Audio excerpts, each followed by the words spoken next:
Assalomu alaykum kanalimiz kuzatuvchilari. Bugun siz bilan birgalikda Pifagor teoremasining isboti bilan tanishamiz. Xo'sh, Pifagor teoremasi qanday qilib isbotlanadi? Pifagor teoremasi to'g'ri burchakli uchburchakda katetlar kvadratlari yig'indisi, demak gipotenuzaning kvadratiga teng degani. Xo'sh, biz bitta kvadrat chizib olamiz va kvadratning tomonini a plus b ga teng, tomonlari uzunliklari yig'indisi a plus b ga teng bo'lgan kvadrat chizib olamiz. Xo'sh, demak kvadratni mana bu tomonning uzunligi a bo'lsin. Bu tomonning uzunligi b bo'lsin. Bu tomonning uzunligi a bo'lsin, bu tomonning uzunligi b bo'lsin. Bu tomonning uzunligi a bo'lsin.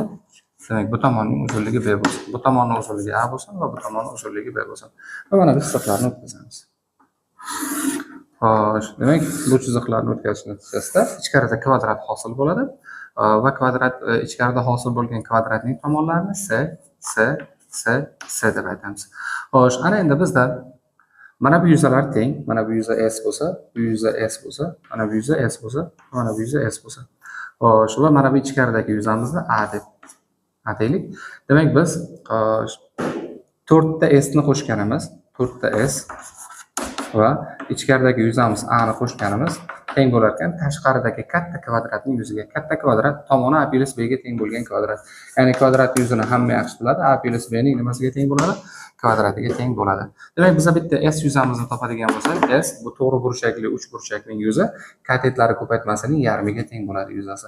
Demak, a ko'paytirilgan b taqsim 2 ga teng bo'lar ekan. Demak, 4 ta s deyilyapti. 4 ta s degani 4 ko'paytirilgan ab taqsim 2 bo'lar ekan. Plus a yuzamiz, mana bu a yuzamiz kvadratning yuzasi. Bu demak s kvadratga teng bo'lar ekan. Va mana buni ochib chiqamiz. Buni ochib chiqadigan bo'lsak, qisqa ko'paytirish formulasiga ko'ra a kvadrat plus 2 ta ab plus b kvadrat bo'lar ekan.